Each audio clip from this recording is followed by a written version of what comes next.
সকালেতে বহুত খিস খেয়েছি যে আজকে কোনো ভিডিও বানাবো না, কিন্তু আমি আর টেকতে পারলাম না। এই এখন বাজছে মনে হয় 10টা বাজছে, কিন্তু যত আয়োজন আমি দেখতে আছি, কিন্তু এইয়ের যদি একটা ভিডিও ফুটেজ আমি না নিই তাহলে এই জিনিসটা আমার কাছে একটা অপূর্ণ থাকতে যায়। এই জন্য এই যে খাওয়ান আজকে খাওয়ান যা শুরু হইবে, এই যে ড্যাক চলতে আছে কায়দা মতো, এখানে আমাদের সবাই আছে, অভিজ্ঞ লোকজন আছে, ঘোড়াগাড়ি চলতেছে, অলরেডি ডাইল কমপ্লিট হয়ে গেছে। আমাদের অত্র এলাকার পল্টু ভাই যে আমাদের আছে, পল্টু ভাই আছে, সে অলরেডি তার ডাইল রান্না হয়ে গেছে নাকি ভাই? ডাইল হয়েছে না? এটা আপনার লগে কইতেছি। আমাকে পল্টু ভাই মনে হয় আপনারা সবাই চেনেন, আমাকে অত্র এলাকায় কিন্তু সে অলরেডি বিখ্যাত একজন বাবুর্চি।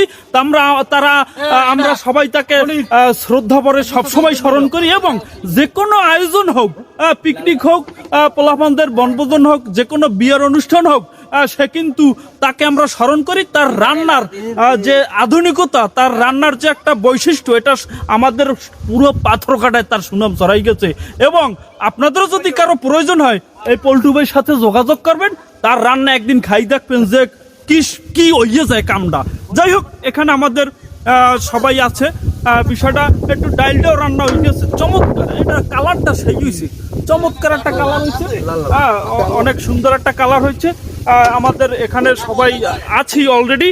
এবার বিশেষ করে আজকের যে এই অনুষ্ঠানের মানে কর্ণধার যারে বলি আমরা, কর্ণধার, সে কিন্তু পাগড়ি মাথায় দিয়ে মুস্কি হাসতেছে, এবং সে যদি আজকে না থাকতে এই অনুষ্ঠানটা মানে এত পাকাপোক্ত হইতে না। হ্যাঁ, এই যে মনির ভাই, সে কিন্তু অলরেডি হয়েছে গামছা মাথায় দিয়ে রয়েছে, গামছা আজকে সে সরম পাইতে আছে। যাই হোক, বস্তা করতে আছে, হ্যাঁ একটু ধ্যানের চিন্তা করতে আছি, সে দেখুক সবাই। এরপরে